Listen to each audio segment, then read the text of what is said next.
Los seguidores de Cristo hemos sufrido persecuciones a lo largo de la historia. Innumerables cristianos han sido víctimas de robos, golpizas, encarcelamientos y martirio. Y de acuerdo a algunos reportes, seguidores de Cristo hoy en día sufren persecución en esta época más que nunca. Para aquellos de nosotros que no estamos sufriendo de esta manera, es difícil imaginarnos las tentaciones que acarrea la persecución. Los cristianos que vivimos en paz y en un lugar seguro, a menudo negociamos nuestra fe, aun a pesar de que no estemos en peligro. Pero, ¿podríamos imaginar lo tentador que sería negociar lo que creemos para proteger a nuestro cónyuge, a nuestros hijos, a nuestros amigos cercanos y a nosotros mismos de ser lastimados seriamente? ¿Cómo podríamos animar a otros creyentes bajo estas condiciones? Este es el reto al que se enfrentó el autor del libro de Hebreos. Él escribió a un grupo de cristianos que habían sufrido en el pasado y ahora estaban siendo amenazados aún con más sufrimiento. Les había ido bien años atrás, pero el autor de Hebreos temía que se alejaran de Cristo para evitar seguir siendo perseguidos.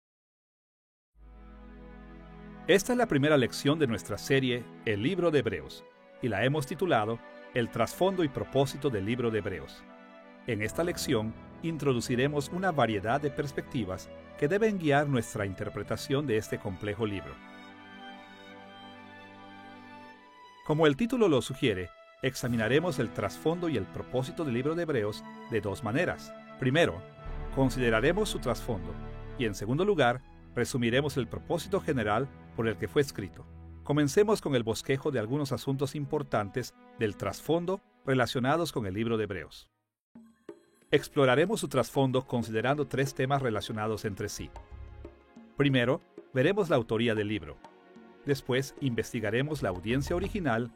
Y por último, examinaremos la fecha en la que el libro de Hebreos fue escrito. Veamos primero su autoría. Desde los primeros tiempos ha habido gran variedad de opiniones acerca de la autoría del libro de Hebreos. Pero para nuestros propósitos, solo tocaremos dos puntos. Primero hablaremos acerca de la identidad del autor y segundo, construiremos un perfil del autor enfocándonos en algunas de las características de su libro. Comencemos por examinar la identidad del autor. Identificar al autor de este libro no es tan simple como con otros libros del Antiguo Testamento, porque el autor nunca se identificó a sí mismo. Ya en el período patrístico, Clemente de Alejandría, quien vivió aproximadamente del año 150 al 215 después de Cristo, y Orígenes de Alejandría, quien vivió del año 185 al 254 después de Cristo, reconocieron que había una variedad de opiniones sobre la autoría del libro de Hebreos en su época. Al principio el apóstol Pablo era el candidato nombrado más frecuentemente, pero los estudiosos han nombrado también a Bernabé, a Lucas, a Apolos e incluso a Clemente de Roma. Alrededor del año 325 después de Cristo, el historiador de la Iglesia, Eusebio, en su Historia Eclesiástica, mencionó la opinión de Orígenes sobre la autoría de Hebreos en el libro 6, capítulo 25, sección 14, en la que leemos: ¿Quién escribió la epístola? Dios ciertamente sabe la verdad. El comentario de Orígenes refleja que él y otros estaban muy poco seguros de la verdad en su época, y la mayoría de los estudiosos actuales están de acuerdo. Solo Dios ciertamente sabe quién escribió este libro. Desafortunadamente, las preguntas sobre la autoría y las maneras en las que los grupos herejes usaron el libro de Hebreos durante el período patrístico llevaron a algunas personas a dudar si Hebreos debería ser incluido en el canon del Nuevo Testamento. Claro está que estudiosos importantes como Clemente de Roma, quien murió alrededor del año 99 después de Cristo, vieron al libro de Hebreos como igual a otros libros del Nuevo Testamento. Y Justino Mártir, quien vivió del año 100 al 165 después de Cristo, hizo lo mismo. Pero este libro fue omitido del canon marcionita, escrito alrededor del año 144 después de Cristo, y del canon muratoriano, escrito alrededor del año 170 después de Cristo. Al final del período patrístico, sin embargo, la mayoría de los intérpretes de la Iglesia Oriental y Occidental reconocieron al libro de Hebreos como parte del canon y generalmente estuvieron de acuerdo en que el apóstol Pablo era su autor. Durante el período medieval, la mayoría de los principales eruditos siguieron creyendo que Pablo había escrito Hebreos, pero durante la Reforma, los reformadores protestantes cuestionaron muchas tradiciones eclesiásticas, incluyendo la visión tradicional de la autoría de Pablo. Martín Lutero sugirió que Apolos fue el autor. Juan Calvino no dio otra alternativa, pero insistió en que el libro no pudo haber sido de Pablo. Hoy en día, la mayoría de intérpretes rechazan la autoría paulina. Mencionaremos 3 razones para tomar tal postura. En primer lugar, como ya hemos mencionado, este libro es anónimo, y Pablo acostumbraba poner su nombre en sus epístolas. De hecho, como aclara en 2 de Tesalonicenses capítulo 2, versículo 2, Pablo se preocupaba mucho de las falsificaciones que se habían extendido bajo su nombre. Por lo tanto, parece poco probable que no se hubiera identificado como el escritor del libro de Hebreos. En segundo lugar, este libro se enfoca en temas que no reciben casi nada de atención en las cartas de Pablo. Por ejemplo, el autor de Hebreos mencionó a Melquisedec 3 veces, hizo énfasis en el tabernáculo del Antiguo Testamento y se refirió a Cristo como sumo sacerdote extensamente. En suma, estas cosas distinguen al libro de Hebreos de los libros que sabemos que fueron escritos por Pablo. En tercer lugar, la mayor razón para dudar de la autoría de Pablo es la manera en la que el autor de Hebreos se distanció de la primera generación de los seguidores de Jesús. Escuchemos las palabras de Hebreos capítulo 2, versículo 3, la cual, la salvación, habiendo sido anunciada primeramente por el Señor, nos fue confirmada por los que oyeron. Aquí notamos que el autor de Hebreos mencionó cómo la salvación fue anunciada primeramente por el Señor, es decir, por Jesús mismo, y nos fue confirmada por los que oyeron. Esto es, que tanto el autor como su audiencia tenían el Evangelio verificado por gente que había escuchado a Jesús directamente. La afirmación del autor de que él recibió su fe de manera secundaria contrasta con pasajes como Gálatas capítulo 1, versículo 1, versículo 11 y versículo 12, y 1 de Corintios capítulo 11, versículo 23, en el que Pablo insistió en que él había recibido el Evangelio directamente de Jesús. La respuesta a ¿quién escribió Hebreos? Es que no lo sabemos. Tenemos algunas pistas. En la historia de la Iglesia han existido numerosas respuestas. Por muchos años, la Iglesia pensó que Pablo lo había escrito. Yo pienso que probablemente él no lo escribió porque hay diferencias entre Hebreos y las cartas de Pablo. Por ejemplo, Pablo a menudo, o siempre, se identificaba y después se dirigía al destinatario de la carta. Hebreos no hace eso. Hay temas en Hebreos como el de Cristo como sumo sacerdote que simplemente no son muy comunes en las cartas de Pablo. Así que probablemente Pablo no escribió la carta. Otros sugieren a Bernabé o Apolos. Martín Lutero pensaba que tal vez había sido Apolos. Lo que más podemos decir del escritor de Hebreos es que era un creyente de segunda generación. En el capítulo 2 hace referencia a aquellos que escucharon sobre Cristo y compartieron lo que habían escuchado, así que parece estarse poniendo a sí mismo en esa segunda generación. Hemos explorado la autoría del libro de Hebreos y visto que la identidad del autor permanece desconocida. Pero podemos construir de todas maneras un perfil del autor. Por cuestiones de tiempo, señalaremos solo 2 de las características obvias de la vida del autor. En primer lugar, el autor de Hebreos era un judío helenista. La mayoría de los estudiosos están de acuerdo en que Pablo no escribió Hebreos. Es mejor concluir, al igual que Orígenes, que solo Dios lo sabe. La autoría de Hebreos ha sido debatida, pero esto no debe ser impedimento para aprender todo lo que podamos acerca del autor y su carácter a través de los indicios que nos da el texto. Podemos ver en el texto que ambas, tanto la influencia judía como la helenista, moldearon al autor y a su libro. La fuerte herencia judía del autor es evidente en su conocimiento del Antiguo Testamento. De hecho, él cita el Antiguo Testamento por lo menos 31 veces en sus 13 capítulos. Al parecer, el autor también tuvo una crianza de tipo helenista. En el pasado, los intérpretes dijeron que la evidencia de que él fue un judío helenista es su uso de la Septuaginta, la traducción griega del Antiguo Testamento. Sin embargo, en la segunda mitad del siglo pasado, la investigación de los manuscritos del Mar Muerto ha revelado que las citas que se pensaba que venían de la Septuaginta pudieron haber venido de textos hebreos no tradicionales. Por esta razón, no podemos estar seguros de que el autor de Hebreos usó la Septuaginta. Pero a pesar de ese descubrimiento, podemos seguir estando seguros de que el autor de Hebreos era helenista. Su uso tan sofisticado del griego es fuerte evidencia de una crianza helenista. y su vocabulario y estilo son evidencia de que su excelente uso del lenguaje es incluso superior a los escritos de Lucas.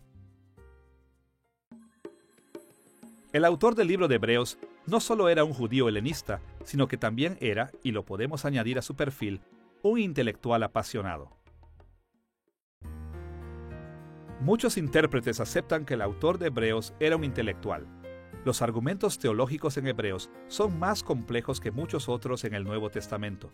De hecho, el autor mismo reconoció la prioridad que tiene la reflexión teológica en pasajes como Hebreos capítulo 5, versículos 13 y 14, en donde indicó que para distinguir el bien del mal, los seguidores de Cristo deben ser maduros doctrinalmente. Podemos decir ciertas cosas acerca del autor basándonos en el contenido de la carta de Hebreos. Una es que era brillante. Conocía la Septuaginta, la traducción griega del Antiguo Testamento de arriba a abajo. Sabía cómo vincular los textos de manera que fueran muy persuasivos para audiencias tradicionales judías. Probablemente era un autor judío helenista, probablemente escribiéndole a una audiencia judía helenista. Al decir judío helenista, quiero decir que hablaba griego y que probablemente estaba en la diáspora, pero muy comprometido con sus tradiciones judías y muy conocedor de las Escrituras. Aunque el autor del libro de Hebreos debe ser considerado como un intelectual, no era un académico frío y desapegado. Estaba muy apasionado con la fe cristiana. Su devoción y pasión por sus hermanos cristianos es evidente en su escrito. Escuchemos cómo él muestra empatía con su audiencia en Hebreos capítulo 10, versículos 33 y 34. Por una parte, ciertamente, con vituperios y tribulaciones fuisteis hechos espectáculo, y por otra llegasteis a ser compañeros de los que estaban en una situación semejante. Porque de los presos también os compadecisteis, y el despojo de vuestros bienes sufristeis con gozo, sabiendo que tenéis en vosotros una mejor y perdurable herencia en los cielos. De manera similar, en el capítulo 12, versículos 1 y 2, mostró su pasión por Cristo cuando dijo: Por tanto, nosotros también, teniendo en derredor nuestro tan grande nube de testigos, despojémonos de todo peso y del pecado que nos asedia, y corramos con paciencia la carrera que tenemos por delante, puesto los ojos en Jesús, el autor y consumador de la fe, el cual por el gozo puesto delante de él, sufrió la cruz, menospreciando el oprobio, y se sentó a la diestra del trono de Dios. Es difícil leer estos pasajes y otros similares sin darse cuenta de que este autor difícilmente era un estudioso impersonal. Tenía una pasión hacia su audiencia y hacia Cristo. Si no vemos su pasión, nos perdemos de una de las características más prominentes del libro. Algo que también aprendemos del autor es que le importaba mucho la gente a la que predicaba y escribía. Le importaba su apatía espiritual, y por eso habla una y otra vez del peligro de cansarse o debilitarse, o incluso de la apostasía. Y por ende era un gran teólogo e intérprete de las Escrituras. Pero al mismo tiempo era una persona que conocía muy bien a su audiencia, evidentemente muy bien de manera personal. Realmente le importaban y organizaba y lideraba todo lo que podía en términos de teología, interpretación y aplicación de las Escrituras para ayudarles en su caminar espiritual. Hasta ahora en nuestra discusión del trasfondo del libro de Hebreos, nos hemos enfocado en la autoría del libro. Ahora debemos reflexionar en nuestro segundo tema, la audiencia original de Hebreos. El libro de Hebreos no identifica claramente a su audiencia por nombre, ciudad o región. Sin embargo, en términos generales, podemos tener la seguridad de que el autor le escribió a una audiencia específica con la que estaba familiarizado. En el capítulo 13, versículos 19 al 24, el autor le asegura a su audiencia su intención de visitarles nuevamente. Habló de Timoteo, a quien llamó nuestro hermano, y también mencionó a un grupo de personas de Italia, que su audiencia conocía aparentemente. Veremos 5 factores importantes de la audiencia original que debemos considerar al estudiar el libro de Hebreos.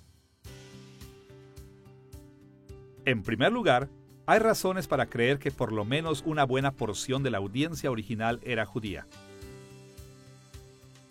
Hebreos capítulo 1, versículo 1 lo deja claro.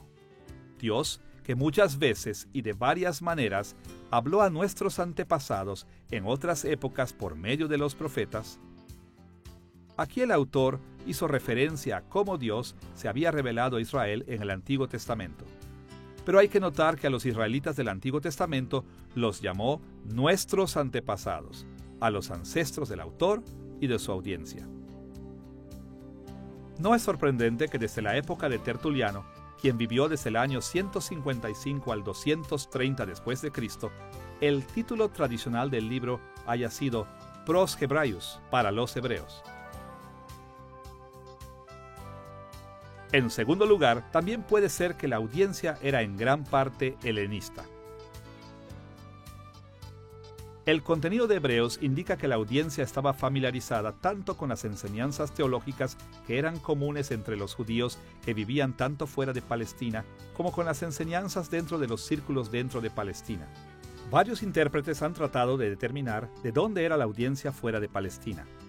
El hecho de que la primera epístola de Clemente de Roma hacía referencia al libro ya desde el año 95 después de Cristo, ha llevado a algunos a sugerir que la primera audiencia estaba en Roma. Hebreos capítulo 13, versículo 24, ha sido usado para apoyar este punto de vista porque menciona a los de Italia. Estas sugerencias son interesantes, pero lo que podemos decir con cierto grado de seguridad es que la audiencia original consistía en gran medida de judíos helenistas que vivían fuera de Palestina. En tercer lugar, la audiencia original de Hebreos era inmadura. Escuchemos la manera en la que el autor la describió en Hebreos capítulo 5, versículo 12. Porque debiendo ser ya maestros, después de tanto tiempo, tenéis necesidad de que se os vuelva a enseñar cuáles son los primeros rudimentos de las palabras de Dios. Notemos que la audiencia había sido creyente, ya por tanto tiempo, para que el autor dijera, debiendo ser ya maestros. Es decir, deberían haber hecho un gran progreso en su doctrina, pero como lo señaló el autor, necesitaban que se les enseñara los primeros rudimentos de las palabras de Dios. Aunque la audiencia era inmadura teológicamente, el libro de Hebreos contiene algunas de las enseñanzas más avanzadas y sofisticadas de todo el Nuevo Testamento. ¿Cómo es que estas características del libro encajan con la inmadurez de la audiencia? La mejor manera de entender esta situación es tener en cuenta que los primeros cristianos adoptaron una práctica común que era usada en las sinagogas del siglo I. En pasajes como Lucas capítulo 4, versículo 16, Hechos capítulo 13, versículo 15 y Primera de Timoteo capítulo 4, versículo 13, nos enteramos que los líderes de las sinagogas y las iglesias cristianas supervisaban la lectura y la explicación de las Escrituras a sus congregaciones. Por eso, el autor de Hebreos escribió algunos de los escritos más sofisticados del Antiguo Testamento porque esperaba que los líderes de la iglesia le enseñaran lo que venía en el libro a sus congregantes. Ahora bien, en Hebreos capítulo 5, versículo 11, el escritor de Hebreos reprendió a su audiencia por ser tan tardos para oír. Así que es muy posible que una parte más grande de la audiencia original se mantuviera inmadura teológicamente debido a que no respetaban a sus líderes de manera adecuada. Esta sugerencia es confirmada en Hebreos capítulo 13, versículo 17, en donde el autor le dice a su audiencia, «Obedeced a vuestros pastores y sujetaos a ellos, porque ellos velan por vuestras almas, como quienes han de dar cuenta, para que lo hagan con alegría y no quejándose, porque esto no os es provechoso». En cuarto lugar, la audiencia original de Hebreos era perseguida. Durante el primer siglo después de Cristo, existieron dos momentos famosos de persecución de los cristianos que pudieron haber impactado la audiencia original de Hebreos, por lo menos de manera indirecta. En el año 49 después de Cristo, el emperador romano Claudio expulsó a los judíos de la ciudad de Roma, y en el año 64 después de Cristo, aproximadamente, el emperador Nerón persiguió a los cristianos en los alrededores de Roma. Al leer la epístola de los Hebreos, se hace evidente que la audiencia original ya había enfrentado persecución en el pasado. Algunos de ellos la sufrían en el presente y la expectativa que el autor tenía es que más de ellos sufrirían, tal vez de manera más severa, en el futuro. En el capítulo 10, versículos 32 al 35, el autor deja ver el sufrimiento que por lo menos algunos de la audiencia habían experimentado en el pasado. Pero traed a la memoria los días pasados, en los cuales, después de haber sido iluminados, sostuvisteis gran combate de padecimientos. No perdáis, pues, vuestra confianza, que tiene grande galardón. Aquí vemos que el autor alaba a su audiencia por su fuerza al ser perseguidos en los días pasados, en los cuales, después de haber sido iluminados. Pero también los anima a no perder su confianza. El término griego, traducido aquí como confianza, es parresia, que en muchos contextos significa ser valiente, atreverse o no temer, en presencia de dignatarios. Esta elección de palabras sugiere que la audiencia estaba enfrentando persecución pública u oficial de algún tipo, y esto los tentaba a perder su valentía. En el capítulo 13, versículo 3, el autor también se refería a las persecuciones presentes al decir: acordaos de los presos, como si estuvierais presos juntamente con ellos, y de los maltratados, como que también vosotros mismos estáis en el cuerpo. En este pasaje podemos ver que el autor exhorta a su audiencia a recordar a los presos como si estuvieran presos juntamente con ellos, y a recordar a aquellos maltratados como si ellos mismos estuvieran sufriendo. Queda claro que no toda la persecución de la audiencia fue en el pasado. Además de la persecución en el pasado y en el presente, el autor de Hebreos reconoció en el capítulo 12, versículos 3 y 4, que su audiencia estaba enfrentando la amenaza de más persecución en el futuro. Escuchemos esta exhortación. Considerad a Cristo, que sufrió tal contradicción de pecadores contra sí mismo, para que vuestro ánimo no se canse hasta desmayar, porque aún no habéis resistido hasta la sangre, combatiendo contra el pecado.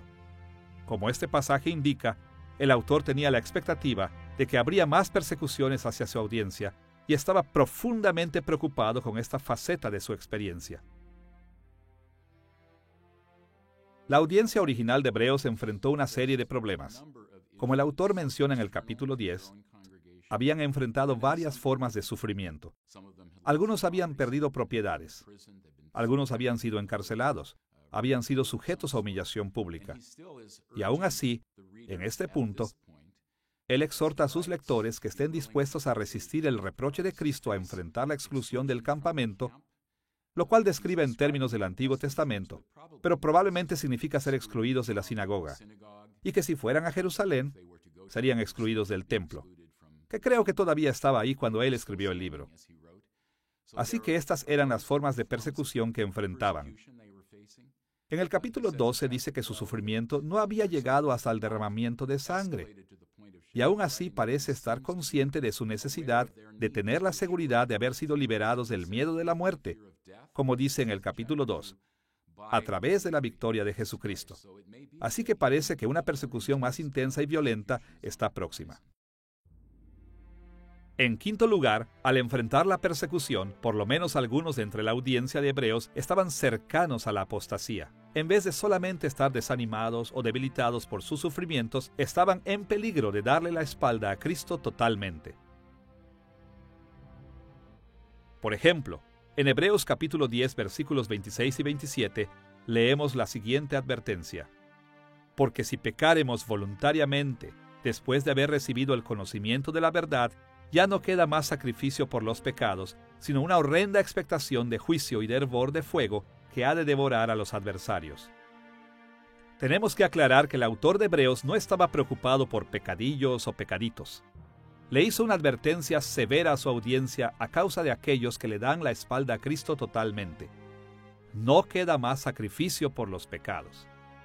Cuando las personas rechazan la fe cristiana, como algunos estuvieron tentados a hacer en la audiencia original de Hebreos, demuestran que nunca tuvieron fe salvadora, y por esta razón solo pueden tener una horrenda expectación de juicio y de hervor de fuego reservado para los adversarios. Como explicaremos en nuestra siguiente lección, este pasaje y otros similares no implican que los verdaderos creyentes pueden perder su salvación. Este pasaje se refiere a aquellos que profesan fe y experimentan muchas de sus bendiciones, pero sin regeneración y sin justificación. En todos los eventos de Hebreos, es evidente que algunas personas en la audiencia original estaban fuertemente tentados a dejar la fe. Ahora que hemos investigado el trasfondo de Hebreos, al considerar su autoría y su audiencia original, veamos nuestro tercer tema, la fecha cuando fue escrita la epístola a los Hebreos. Aunque la fecha exacta de Hebreos sigue siendo incierta, las fechas más tempranas y más tardías de este libro pueden ser establecidas firmemente. Primero veremos la fecha más temprana posible del libro, o terminus ad quo, y después la fecha tardía más posible, o terminus ad quem. Ambas fechas pueden ser determinadas con cierto grado de confianza, usando evidencia de las Escrituras y usando evidencia histórica. Por otro lado, Hebreos capítulo 13, versículo 23, ayuda a confirmar la fecha más temprana posible del libro. En este versículo, el autor escribió: «Sabed que está en libertad nuestro hermano Timoteo, con el cual, si viniere pronto, iré a veros». Aquí vemos que Timoteo estaba en libertad, saliendo recientemente de prisión. No se nos dice más acerca del tiempo en prisión de Timoteo en ningún lugar del Nuevo Testamento. De hecho, en el libro de 2 de Timoteo, la última carta de Pablo que fue escrita poco antes de su muerte, Timoteo estaba en libertad y viajaba para traerle provisiones a Pablo. Aún así, este pasaje nos dice que cuando Hebreos fue escrito, Timoteo había sido apresado y liberado. Por esta razón, el libro de Hebreos debe haber sido escrito después de la muerte de Pablo, que tuvo lugar alrededor del año 65 después de Cristo. Por otra parte, la fecha más tardía para la escritura del libro debe ser alrededor del año 95 después de Cristo, poco antes de que Clemente de Roma hiciera referencia al libro de Hebreos en su primera epístola de Clemente.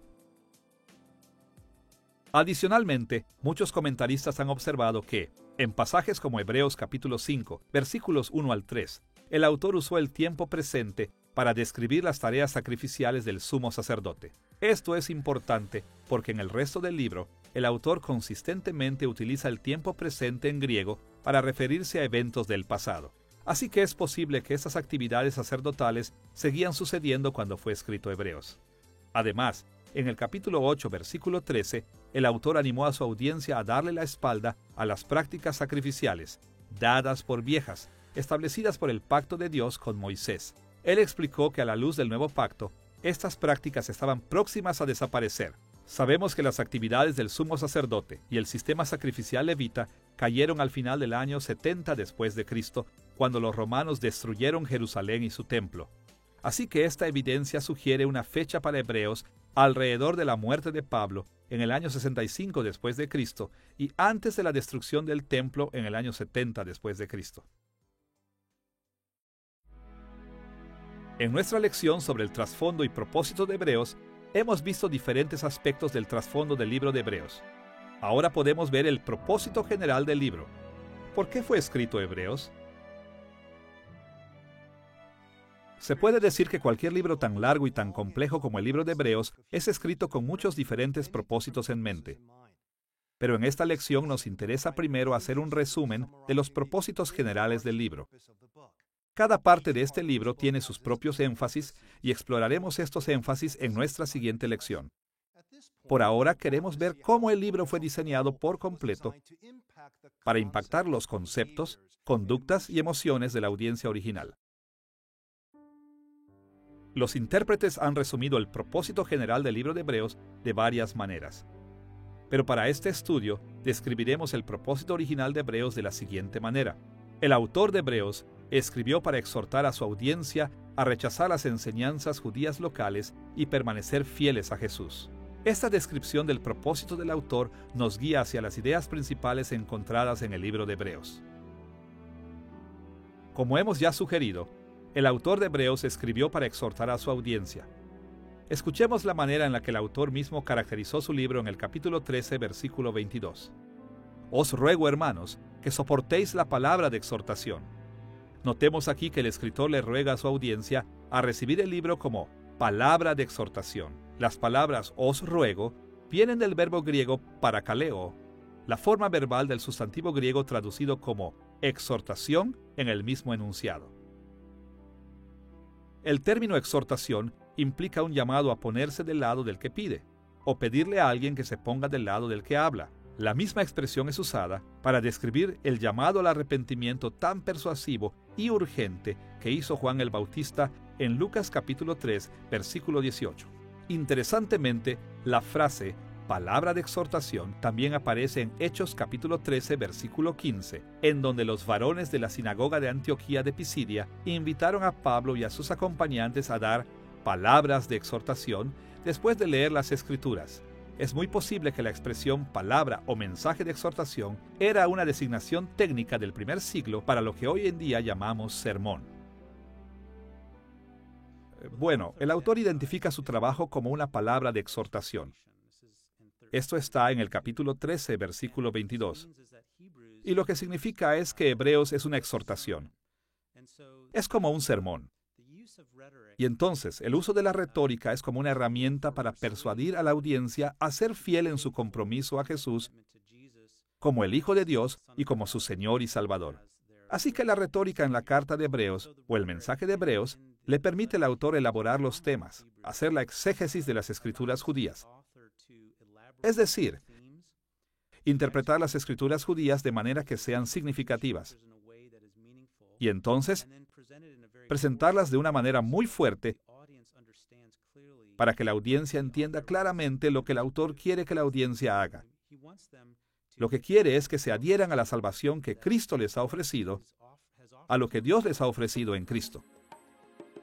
Cada epístola o carta del Nuevo Testamento contiene exhortaciones para su audiencia, pero la epístola a los Hebreos se diferencia de las otras epístolas del Nuevo Testamento por la intensidad de sus exhortaciones. Para explorar el propósito del autor, veamos más de cerca la intensidad de las exhortaciones que son tan prominentes en el libro, y después examinaremos la meta de estas exhortaciones y cómo esperó el autor que respondiera a su audiencia. Veamos primero la intensidad de las exhortaciones del autor a su audiencia. Para ampliar nuestra vista de lo que queremos decir con la intensidad de las exhortaciones del autor, veremos dos aspectos. El primero es la frecuencia de las exhortaciones en el libro, y el segundo es el estilo retórico asociado con sus exhortaciones.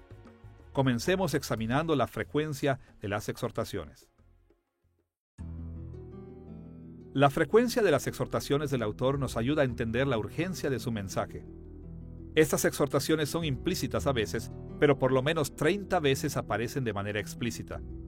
En muchas ocasiones, el autor usó lo que los gramáticos griegos llamaron el subjuntivo exhortativo. Estas formas verbales ruegan o imploran y a menudo se traducen como hagamos esto o lo otro. Por ejemplo, en el capítulo 4, versículos 14 y 16, leemos dos de esas exhortaciones. Retengamos nuestra profesión. Acerquémonos, pues, confiadamente al trono de la gracia. El autor también exhortó a su audiencia al usar imperativos que a menudo se traducen como órdenes directas. Por ejemplo, en el capítulo 12, versículos 12 al 16, leemos esta serie de exhortaciones.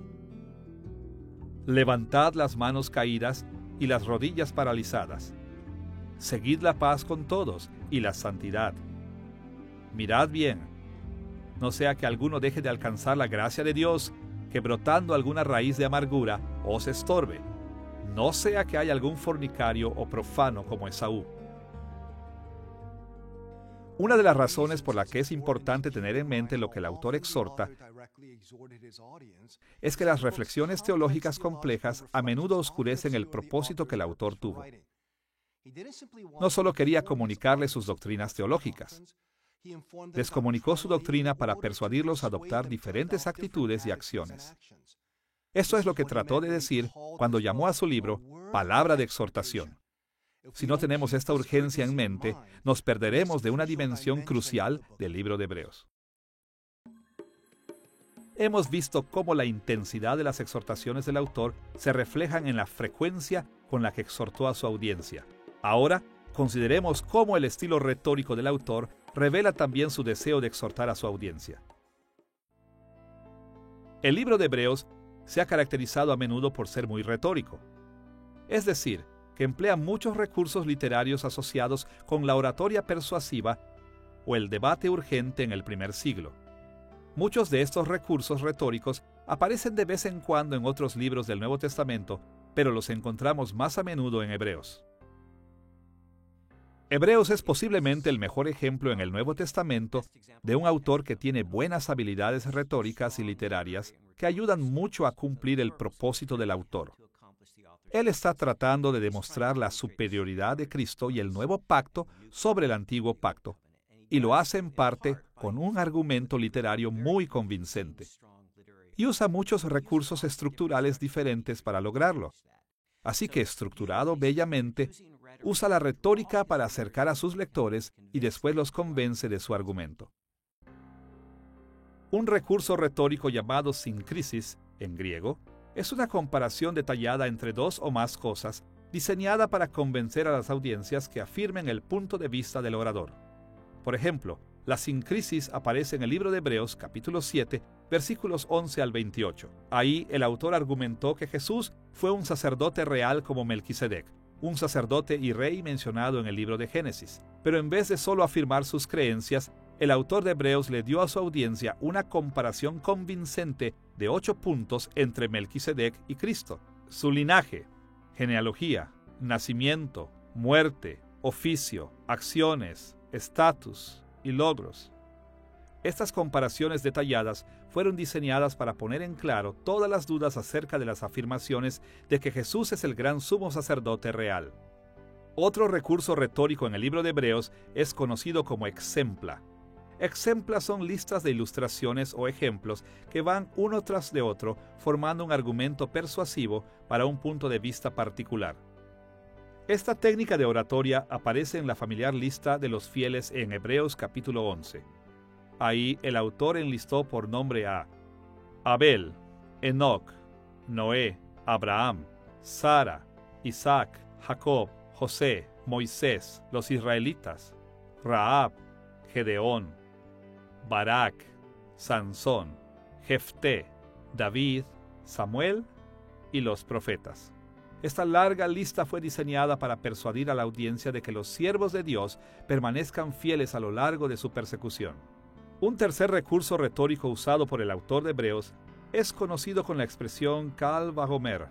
Esta expresión es bien conocida tanto en las tradiciones greco-romanas como las rabínicas y puede traducirse como de ligero a pesado, de menor a mayor o de simple a complejo. Este tipo de argumento comienza con una simple premisa que no puede ser disputada por la audiencia. Después se vuelve una conclusión compleja que la audiencia duda inicialmente, pero puede ser aceptada más fácilmente. Para decirlo de manera simple, este argumento dice que como la premisa simple es verdadera, entonces seguramente la conclusión, que es más compleja, debe ser cierta también. Escuchemos cómo aparece el recurso retórico en Hebreos capítulo 10, versículos 28 y 29. El que viola la ley de Moisés por el testimonio de 2 o de 3 testigos muere irremisiblemente.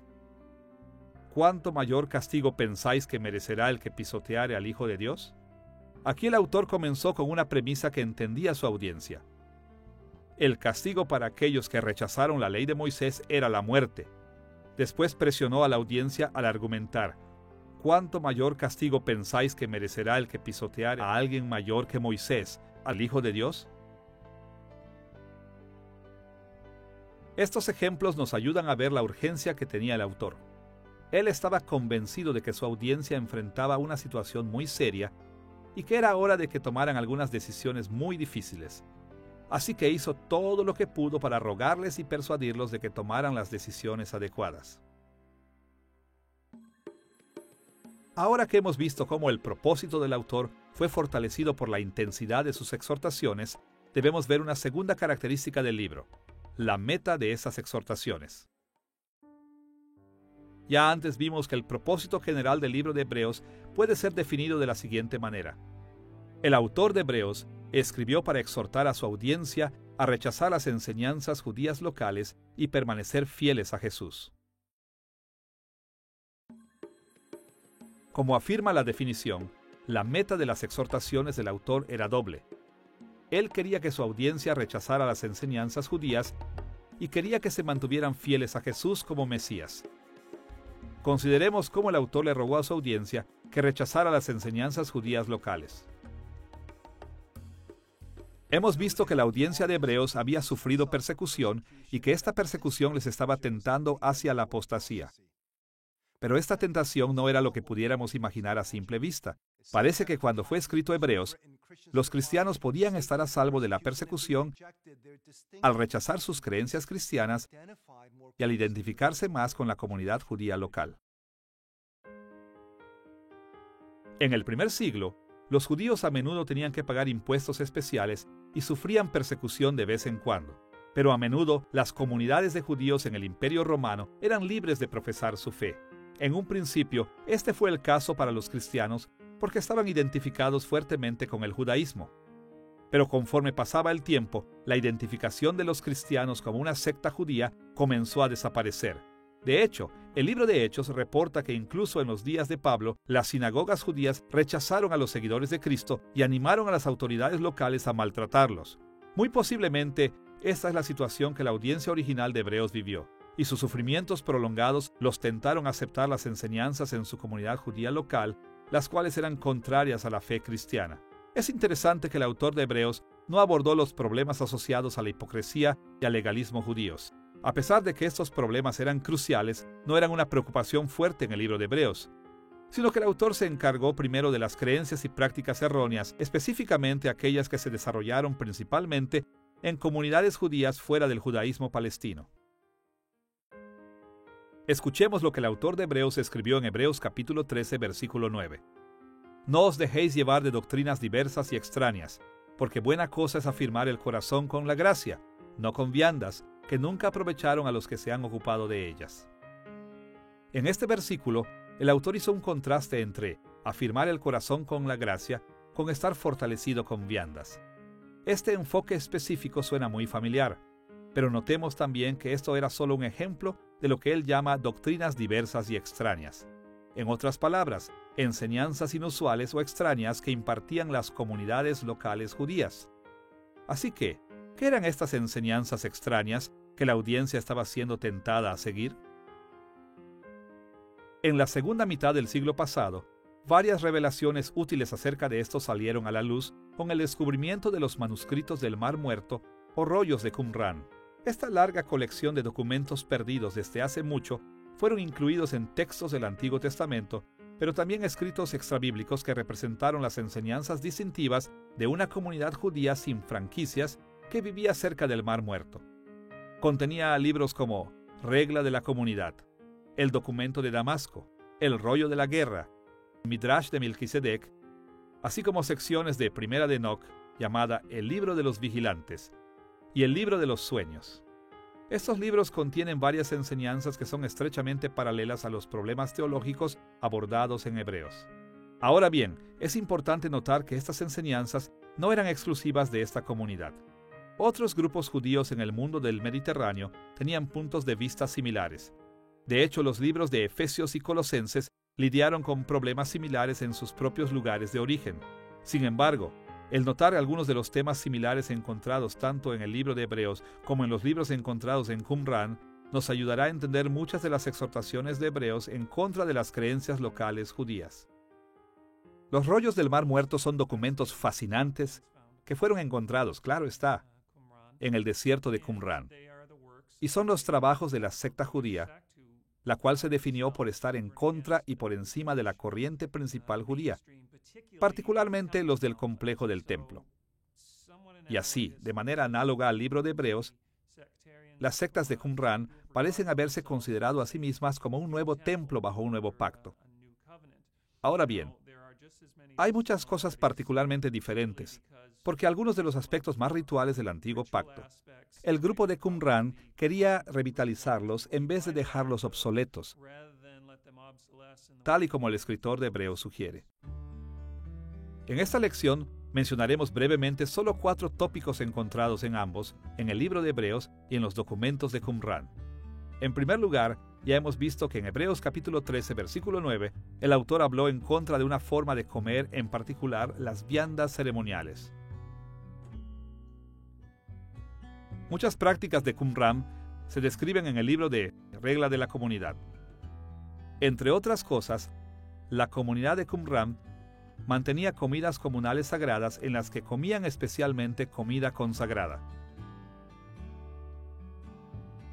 En segundo lugar, la variedad de enseñanzas básicas de las que se habla en Hebreos también aparece en textos de Qumran.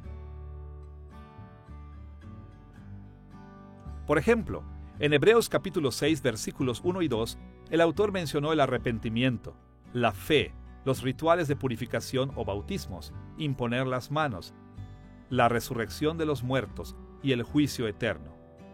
Es interesante que la regla de la comunidad y el rollo de la guerra de Qumran ponen mucha atención a estos temas y a otros similares de maneras diferentes a las de la corriente principal del judaísmo de Palestina. En tercer lugar, la literatura de Qumran nos ayuda a entender el enfoque en los ángeles que se hace en la epístola de Hebreos. El libro de Hebreos habló de creencias acerca de ángeles en diversos pasajes. Este enfoque fue en respuesta al tipo de creencias que fueron similares a las enseñanzas de libros como La regla de la comunidad, El documento de Damasco y El rollo de la guerra, así como a las secciones de Primera de Enoc, llamadas el libro de los vigilantes y el libro de los sueños. Estos libros exaltaban los poderes de ángeles buenos y malos, sus papeles como mensajeros de revelación divina, y la influencia que tenían en otros seres humanos inferiores. Aparentemente la audiencia original de Hebreos les había traído ese tipo de enseñanzas. En cuarto lugar, los documentos de Qumran nos ayudan a entender el interés inusual que el autor de Hebreos tenía en el personaje del Antiguo Testamento llamado Melquisedec. Por mucho tiempo, a los intérpretes se les dificultó explicar el por qué las comparaciones entre Melquisedec y Jesús eran tan importantes para el autor de Hebreos. Pero un texto encontrado, a menudo llamado 11Q Melquisedec o Midrash de Melquisedec, falsamente enseñó que Melquisedec era una figura del cielo que iba a aparecer en los últimos días para proclamar el día de la expiación y hacer una expiación final al pueblo de Dios. Al parecer, la audiencia original de Hebreos estaba tentada a mantener esta u otras creencias similares falsas. Identificar las enseñanzas falsas que circulaban en las comunidades judías nos ayuda a entender por qué el autor de Hebreos exhortaba a su audiencia a resistir esas enseñanzas y mantenerse fieles a Jesús. Existen varios paralelos interesantes entre la enseñanza de los rollos del Mar Muerto y la enseñanza de Hebreos. La más significativa es, tal vez, que ambas comunidades creían estar viviendo en los últimos tiempos, que la salvación final de Dios estaba a punto de llegar. La diferencia está en que en Hebreos vemos que la salvación de Dios ya ha llegado, mientras que en el Qumran o los rollos del Mar Muerto se espera a que pase en cualquier momento. Pero tal vez la comparación más interesante entre los dos es el papel que juega la figura de Melquisedec. En Hebreos, el autor desarrolla esta teología de Melquisedec como un sumo sacerdote de Jesús que no va de acuerdo al orden de Aarón ni con la teología del Antiguo Testamento, sino de acuerdo al orden de Melquisedec, ya que él era un sumo sacerdote que conoció a Abraham en el libro de Génesis. Por esta razón, se hace esa comparación. Entre los rollos del Mar Muerto hay uno conocido como 11Q Melquisedec, porque fue descubierto en la cueva 11 de los rollos del Mar Muerto. Y trata de interpretar la figura de Melquisedec como un Mesías poderoso y glorioso del cielo que trae la salvación. Es una comparación interesante, porque, por supuesto, Melquisedec es un tipo de Cristo en el libro de Hebreos, que en los rollos del Mar Muerto se convierte en una figura mesiánica. Y los estudiosos se quedan perplejos con esta relación entre el Melquisedec de Hebreos y el de los rollos del Mar Muerto. Es una comparación interesante. La meta de las exhortaciones de Hebreos no fue solamente rogarle a la audiencia que rechazara las enseñanzas judías locales. Aún más que esto, el autor quería que se mantuvieran fieles a Jesús como el Mesías. Para cumplir la meta de llamarles a ser fieles en el servicio a Jesús, el autor de Hebreos organizó sus exhortaciones en 5 divisiones principales. Veremos en detalle cada una de estas divisiones en nuestra próxima lección, pero por ahora será útil resumir los problemas centrales de cada una. En Hebreos capítulo 1, versículo 1 al capítulo 2, versículo 18, el autor de Hebreos llama a su audiencia a afirmar la supremacía de Cristo por encima de las revelaciones angelicales. Ya hemos dicho antes que el libro de Hebreos hablaba en contra de las creencias falsas sobre los ángeles. Varios escritos judíos a menudo exaltaban a los ángeles como criaturas poderosas y gloriosas que traían revelaciones divinas a los seres humanos. Esto produjo un serio conflicto para aquellos que seguían a Cristo. Jesús era de carne y hueso. ¿Cómo podían ellos seguir lo que Él había dicho en vez de seguir las revelaciones de los ángeles? El autor de Hebreos respondió a esta enseñanza local judía, demostrando que en el Antiguo Testamento Jesús era superior a los ángeles. Y esto se demuestra en la vida de Jesús, su muerte, resurrección, ascensión y regreso en gloria. La segunda mayor división en Hebreos, en el capítulo 3, versículo 1 al capítulo 4, versículo 13, demuestra que Jesús ha de ser puesto por encima de la autoridad de Moisés. Para todos era obvio que los seguidores de Jesús no observaban los servicios sacrificiales que Dios le había ordenado a Moisés. La comunidad judía local exhortó a los cristianos a regresar a Moisés y a sus tradiciones. El autor de Hebreos respondió afirmando que Moisés era el siervo fiel de Dios, pero Jesús era aún mayor porque Él era el Hijo real de Dios. Después de abordar el tema de los ángeles y de Moisés, el autor de Hebreos regresó al sacerdocio de Melquisedec en el capítulo 4, versículo 14 al capítulo 7, versículo 28. En esta división, el autor argumentó que Jesús era el sacerdote real supremo según el orden de Melquisedec. Aparentemente, la comunidad judía local quería que la audiencia original rechazara a Jesús como Mesías por sus creencias acerca de la aparición de Melquisedec como el gran sumo sacerdote real de los últimos días. En respuesta a esto, el autor de Hebreos demostró que Jesús era el verdadero sacerdote real, quien apareció en los últimos días para proveer la expiación eterna por los pecados. En el capítulo 8, versículo 1 al capítulo 11, versículo 40, el autor de Hebreos explicó la supremacía del nuevo pacto en Jesús. Las enseñanzas de la comunidad judía local levantaron dudas acerca de la afirmación cristiana de que Jesús había venido a mediar en el nuevo pacto prometido por Jeremías. Pero el autor de Hebreos señaló que Jesús era en efecto el mediador del nuevo pacto. En la última gran división, en el capítulo 12, versículo 1 al capítulo 13, versículo 25, el libro de Hebreos elabora de varias formas que la audiencia necesitaba ejercer la perseverancia práctica. Esta división consiste en largas series de exhortaciones, así como explicaciones de estas exhortaciones. En vista de tantos retos a su fe de la comunidad judía local y de otras partes, el autor escribió para inspirar y darle energía a su audiencia. Les exhortó a permanecer fieles a Jesús como el Mesías, recordándoles de las promesas de Dios y las bendiciones en Jesús. Con estas exhortaciones, el escritor de Hebreos anima a sus lectores a perseverar. Parte de ese lenguaje es gentil, amable y alentador. Eso empieza en Hebreos capítulo 2. Porque si la palabra dicha por medio de los ángeles fue firme, y toda transgresión y desobediencia recibió justa retribución, ¿cómo escaparemos nosotros si descuidamos una salvación tan grande? Y ese argumento a fortiori, de dado esto, entonces esto es mucho más, sigue apareciendo una y otra vez. Hebreos 6 y Hebreos 10.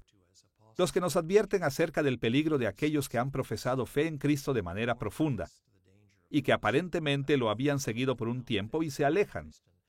Entonces, aún leyendo la narrativa del Antiguo Testamento, así como en el final de Hebreos capítulo 3, el autor les dice que no sean como los santos del Antiguo Testamento, que fueron rescatados de Egipto y escaparon de la esclavitud, pero nunca llegaron a la tierra prometida, precisamente porque no perseveraron.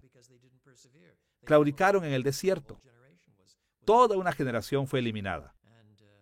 Y estos son los paralelos pastorales que muestran que su incentivo no solamente era suave y tierno, y que además había calidez y deseo de animarlos y hablar de las glorias de Cristo para que ellos se acercaran a Él. Pero también hay una amenaza y una advertencia que es muy seria y con la cual no se juega. En esta lección, acerca de el trasfondo y el propósito de Hebreos, hemos visto el trasfondo del libro de Hebreos, incluyendo al autor, la audiencia y la fecha en que fue escrito. También nos hemos enfocado en el propósito original de Hebreos al examinar cómo el autor escribió su libro para exhortar a su audiencia a alejarse de las enseñanzas judías y reafirmar su lealtad a Jesús como el Mesías. El libro de Hebreos es uno de los libros más desafiantes del Nuevo Testamento. Ofrece tanto que no podríamos nunca descubrir toda su enseñanza. Sin embargo, nos podemos beneficiar de muchas maneras de sus enseñanzas complejas. Como seguidores modernos de Cristo, también somos tentados a negociar nuestro compromiso con Jesús para evitar los problemas de esta vida. Pero si abrimos nuestros corazones para escuchar cómo el autor de Hebreos exhortó a su audiencia original, veremos lo crucial que es mantenernos fuertes en nuestra fe sin importar a qué oposición nos enfrentemos.